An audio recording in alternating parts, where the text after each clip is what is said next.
ഇന്ന് ഞാൻ നിങ്ങളെ പരിചയപ്പെടുന്ന ബീട്രൂട്ട് ചമ്മന്തി കേട്ടോ. പിള്ളേർക്കൊക്കെ ഒത്തിരി ഇഷ്ടപ്പെടുന്നതും വലിയവർക്ക് അതിനെക്കാട്ടും ഇഷ്ടപ്പെടുന്ന ചമ്മന്തി കേട്ടോ. അപ്പൊ ഞാൻ ഇന്ന് എന്തൊക്കെ എടുത്തു വെച്ചിരിക്കുന്നത് നിങ്ങളെ കാണിക്കാവേ.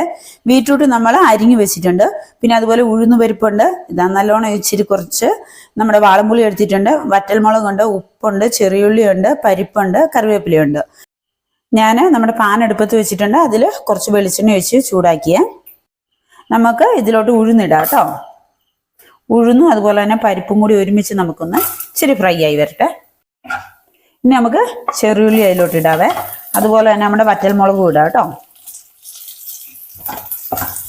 കുറച്ച് കറിവേപ്പില ഇട്ട് കൊടുക്കാവേ. അതുപോലെ തന്നെ ഇനി നമുക്ക് നമ്മുടെ ബീട്രൂട്ടിനെ അതിലോട്ടിടാം. പിന്നെ ഇതാ പുളിയും കൂടി ഇടാം, ഉപ്പും ഇടാം. ഇനി നമുക്ക് നന്നായിട്ട് വഴറ്റിയെടുക്കാം. നന്നായിട്ട് വഴുന്നു. ഇനി നമുക്ക് ഓഫാക്കി തണുക്കാൻ വെക്കാം. തണുത്ത ബീട്രൂട്ടിനെ അരച്ച് നല്ല ഉരുട്ടി എടുത്ത് നല്ല ബീട്രൂട്ട് ചമ്മന്തി റെഡി ആയിട്ടുണ്ട് കേട്ടോ.